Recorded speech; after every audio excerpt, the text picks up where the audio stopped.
ఓం శ్రీ మహాగణాధిపతయే నమ. ఓం శ్రీ గురుభ్యో నమ. ఓం నమ శివాయ. ఓం శ్రీ సాయినాథాయ నమ. శ్రీ మాతృసాయిలో మొదటి అధ్యాయంలో నిన్న కొంచెం పారాయణ అయిందండి. ఈరోజు మిగతాది. శ్యామ కంటే ముందే గైలో ఉంటానని శ్యామతో చెప్పారు బాబావారు. తరువాత బాబా దగ్గర సెలవు తీసుకొని శ్యామ అప్పాకోతే పాటలతో కలిసి నాగపూరు, గ్వాలియర్ శుభకార్యాలకు హాజరై అక్కడి నుంచి కాశీకి వెళ్ళి 2 నెలలు అక్కడ ఉన్నాడు. అక్కడి నుంచి అయోధ్యకు వెళ్ళి 21 రోజులున్నారు. అక్కడి నుంచి గయకు వెళ్ళేటప్పుడు గయలో ప్లేగు ఉన్నదన్న సంగతి ఎవరి ద్వారానో తెలిసి చిరాకు పడ్డారు. రాత్రి సమయంలో గయలో దిగి ధర్మశాలలో బస చేశారు. ఉదయమే గయ పండా వచ్చి వాళ్లను బయలుదేరమని తొందర చేయగా శ్యామ గయలో ప్లేగు ఉన్నదాన్ని పండాను అడిగాడు. అప్పుడు పండా గయలో ప్లేగు లేదని వాళ్లే స్వయంగా వచ్చి చూసుకోవచ్చని చెప్పగా అందరూ కలిసి పండా ఇంటికి వెళ్ళారు. పండా వీరికి ఇచ్చిన వసతి చాలా పెద్దది. అయితే అక్కడ అన్నిటికంటే ఆకర్షణీయమైనది శ్యామకు కనిపించింది. అదేమిటో తెలుసా? శ్యామ మనసును దోచే సాయిబాబా పెద్ద ఫోటో అక్కడ గోడకు కనిపించింది. అది చూడగానే శ్యామ ఆపుకోలేని సంతోషము, బెంగలతో వెక్కి వెక్కి ఏడ్చాడు. అతను ఎప్పుడూ బాబాతో చనువుగా తిరుగాడేవాడు.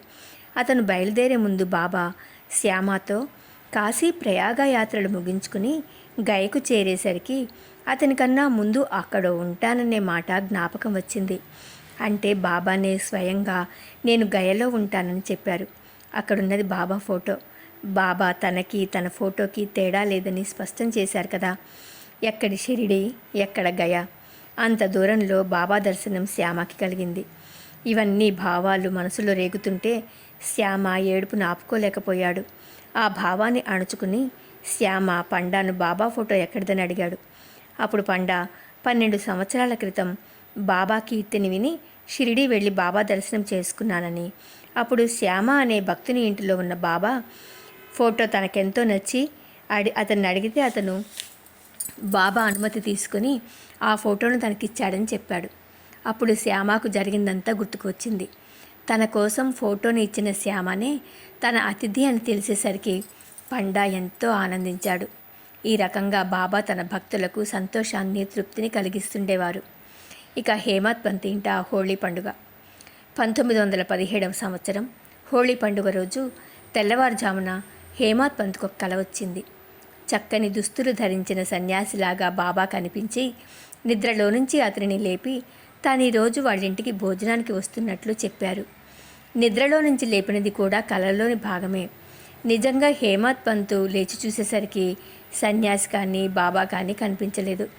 కలను బాగా గుర్తు చేసుకోగా కలలో సన్యాసి చెప్పిన ప్రతి మాట జ్ఞాపకానికి వచ్చింది.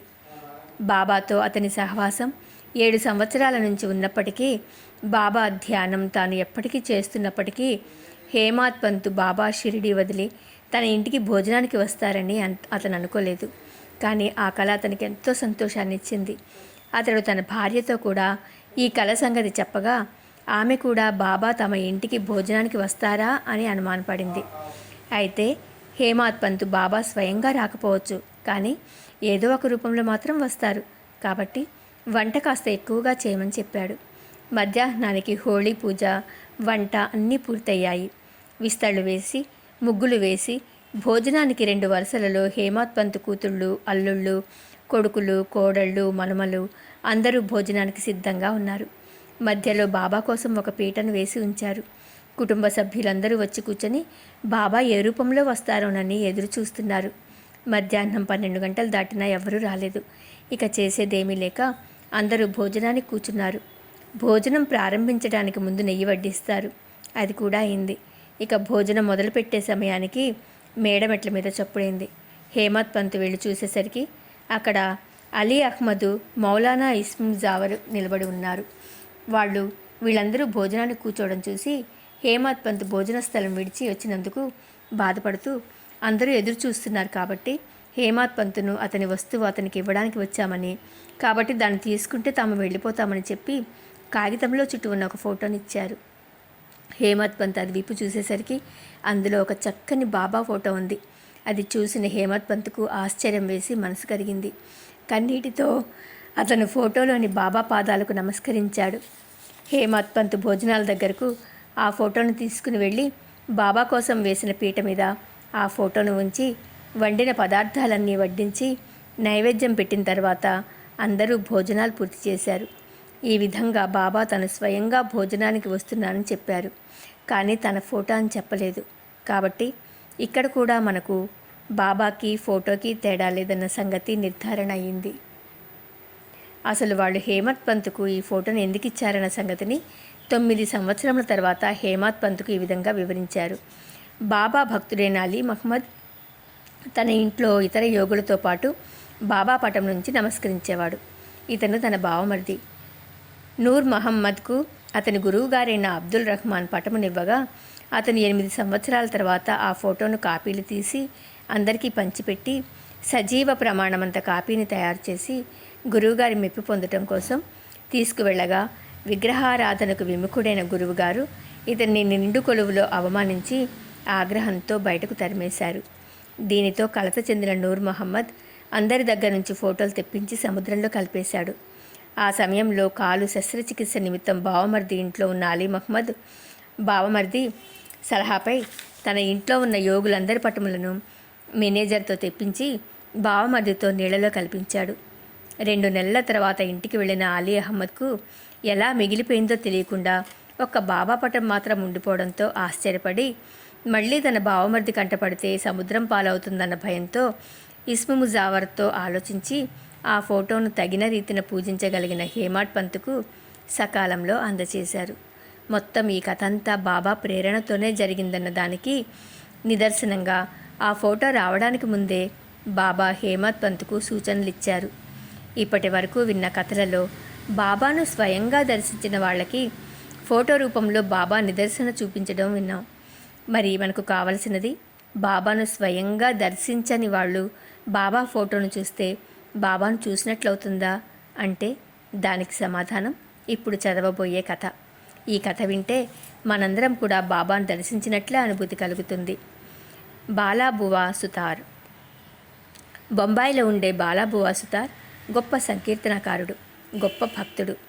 అతను ఎప్పుడూ భగవంతుని ధ్యానము భజనలతోనే కాలం గడిపేవాడు.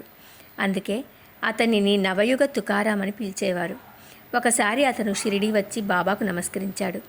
వెంటనే బాబా ఇతను నాకు 4 సంవత్సరాలుగా తెలుసు అన్నారు. ఇది విన్న సుతార్ ఆశ్చర్యపోయారు. ఎందుకంటే అతను ఇప్పుడే మొదటిసారి షిరిడీ వచ్చాడు. అలాంటప్పుడు 4 సంవత్సరాల నుంచే తెలుసు అని బాబా ఎలా అన్నారో అతనికి అర్థం కాలేదు. కానీ అతను తీవ్రంగా ఆలోచించగా తను 4 సంవత్సరాల క్రితం బాబా ఫోటోకు నమస్కరించిన సంగతి గుర్తుకు వచ్చింది. అది అర్థమవ్వగానే బాలాబువా సుతార్కు ఎంతో ఆనందం కలిగింది. ఎందుకంటే ఎక్కడో బొంబాయిలో యథాలాపంగా చేసిన తన నమస్కారం షిరిడీకి చేరిందంటే ఇందులో బాబా సర్వజ్ఞతదే కాక వారి ప్రేమ కూడా తెలుస్తోంది. అందుకే బాబా తన ఫోటోను చూసినా తనను చూసినట్లేనని, తన ఫోటోకు నమస్కరించడం తనకు నమస్కరించడమేనని చెప్పారు. ఏ కోరిక సమస్య లేకుండా బాబాను అప్పటి వరకు నిజంగా చూడకుండానే అతను చేసిన నమస్కారం బాబాను చేరింది. ఇక్కడ మనకు అర్థమయ్యేది ఏంటంటే ఎంత దూరమైనా సరే భగవంతుడు మన భక్తిని గ్రహిస్తాడు. కాబట్టి మనం బాబాను కళ్ళతో చూడనందుకు బాధపడనవసరం లేదని, మనసుతో చూస్తే చాలని ఈ కథ నిరూపిస్తోంది. కాబట్టి బాబా అండ మనకు కలకాలం నిలిచి ఉంది. ఈ నిజాన్ని గ్రహిస్తే మనకిక నిశ్చింతే. మీరే నిర్ణయించుకోండి. ఈ సంగతిని గ్రహించలేని వారు మాత్రము తామే సాయిబాబాలని, వారి వారసులని విర్రవీగుతుండటం మనం సమాజంలో చూస్తూనే ఉంటాం. అటువంటి వారికి గుణపాఠం చెప్పడానికే బాబా తాను సమాధి చెందిన వెంటనే తగిన నిదర్శనం చూపించారు. అదెలాగంటే సాయి సమర్థులు దేహాన్ని విడిచిన 2వ రోజే ముక్తారాం అనే బాబా భక్తుడు ఎవ్వరెన్ని రకాలుగా వారిస్తున్నా వినకుండా తాను బాబా వారసుడని ద్వారకామాయిలోని బాబా స్థలంలో తనను కూర్చోమని సాయినాథుని ఆదేశమని చెప్పి వెళ్ళి ద్వారకామాయిలో కూర్చున్నాడు. కొంతసేపటికే అతనికి కింద నుండి సూదులు గుచ్చుకున్నట్లుగా అయి రక్తం కారసాగింది. ఆఖరుకు 7-8 రోజులలోనే భయంకరమైన స్థితిలో అతను తన తప్పును క్షమించమని బాబాను ప్రార్థిస్తూ ప్రాణం వదిలాడు. దీనిని బట్టి బాబా శక్తి అనంత శక్తి అనే కాక బాబాకు ఏ వారసులు లేరని, అటువంటి మాటలు ఎవ్వరూ ఎప్పుడు చెప్పినా నమ్మనవసరం లేదని ఈ సంఘటన నిరూపిస్తోంది. అంతేకాక సాక్షాత్ పరమేశ్వర రూపమైన సాయిని మనసులో ప్రార్థించగలిగితే ఆ ప్రార్థన బాబాను చేరుతుందనడంలో సందేహం లేదు. కాబట్టి బాబాకు మనకు మధ్య ఎటువంటి మధ్యవర్తులు అవసరం లేదని తేటతెల్లమవుతోంది. ఒక అధికారిని కలవాలంటే గుమ్మం వద్ద కాపలాదారు మనకు ఆ అధికారి గురించిన సమాచారం ఇవ్వగలడు తప్ప అతనే అధికారి కానట్లు బాబా గురించి మనకు ఎవరైనా దారి చూపినంత మాత్రాన వారే బాబాలైపోరు. ఈ వ్యత్యాసాన్ని గ్రహించలేక తమకు ఇంతటి మహోపకారం చేసిన ఈ మధ్యవర్తులే బాబా అన్న భ్రమలో పడి సత్యాన్ని గ్రహించలేక బాబా సాంగత్యాన్ని ఉపదేశాలను సంపూర్ణంగా పొందలేకపోతున్న భక్తులు అనేకులు కలరు.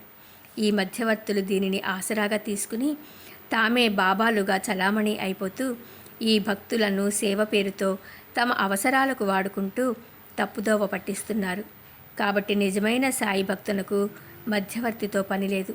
అలా మధ్యవర్తిని ఆశ్రయించడం అంటే బాబాను గ్రహించలేకపోవడమే. అందుకే మొదట మనం ఖచ్చితమైన నిర్ధారణకు రాగలగాలి. అదేమిటంటే బాబా ఇప్పటికీ నిజంగా ఉన్నారా లేదా?